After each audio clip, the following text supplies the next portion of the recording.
The billionaire's daughter sat at the long dining table, silent. 10 chefs had tried, some flown in on private jets. She rejected every dish with tears in her eyes. "It's not Mom's food," she whispered. Grayson Hargrave, coldest CEO on Wall Street, stood frozen. All his power meant nothing to his grieving child. Then, a girl walked in. No resume, no title, just an old lunchbox and eyes that had seen loss. One bite, and the little girl broke down crying. "It tastes like her." That night, Grayson didn't just hire her. He asked her to be family, forever. The kitchen inside Hargrave Estate was a battlefield. Cooks ran like soldiers at war, carrying saucepans, plating dishes that cost more than rent in Manhattan. Yet none of it mattered, because 6-year-old Emily Hargrave, the daughter of tech billionaire Grayson Hargrave, wasn't eating and hadn't eaten a full meal in 5 days. Every time a dish reached her, she'd wrinkle her nose. It doesn't taste like home, but home had died with her mother. Grayson, once known as the Steel King of Silicon Valley, a man whose empire built AI-powered prosthetics and whose IPO cracked $12 billion, was now a helpless father. Disclaimer: fictional character, not based on any real person.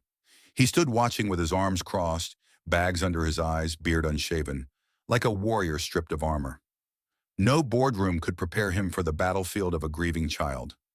Desperate, he opened the estate to local cooks. "Anyone who can get my daughter to eat, name your price." They came in droves.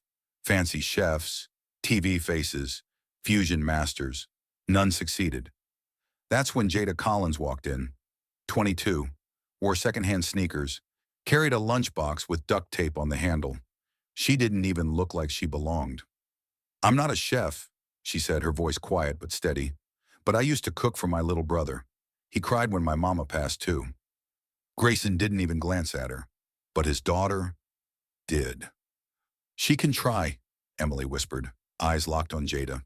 Jada moved like a ghost in the kitchen. While the others relied on science, she relied on soul.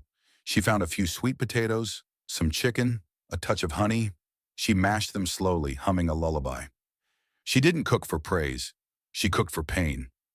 Back in the dining room, Grayson leaned forward, barely breathing. He had spent millions fixing hunger with apps, but couldn't fill the hole inside his daughter. When Jada walked in holding a small bowl, Emily didn't speak. She took the spoon. One bite, then another. Then silence. Until Emily choked on a sob. She dropped the spoon and threw her arms around Jada. "It tastes like Mama." Everyone froze. Grayson's heart cracked open. A man who hadn't cried in 20 years now felt tears in his throat. He dismissed the staff, every last one of them. All he saw was her. "How?" he asked, his voice rough. "I just listened to her," Jada replied. "Sometimes taste isn't about the tongue. It's about the heart."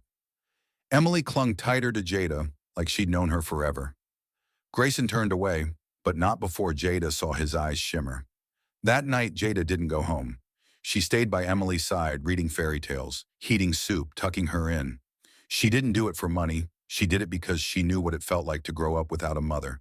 And by morning, Grayson knew. She wasn't just feeding his daughter's stomach. She was feeding her soul. Weeks passed. Emily laughed again. She danced barefoot in the hallway, holding Jada's hand, singing silly songs. Her appetite came back. But more than that, her light did. Jada became more than a cook. She became family. One evening, Grayson stood on the terrace with Jada.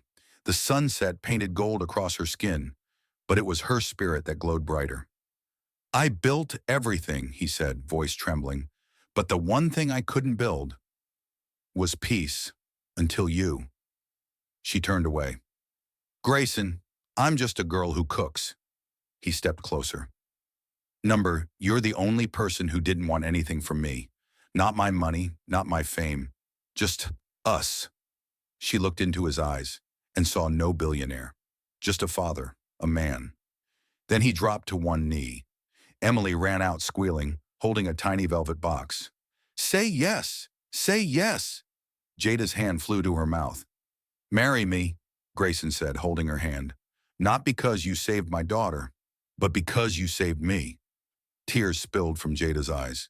And in the silence, beneath a sky full of stars, she whispered, "Yes,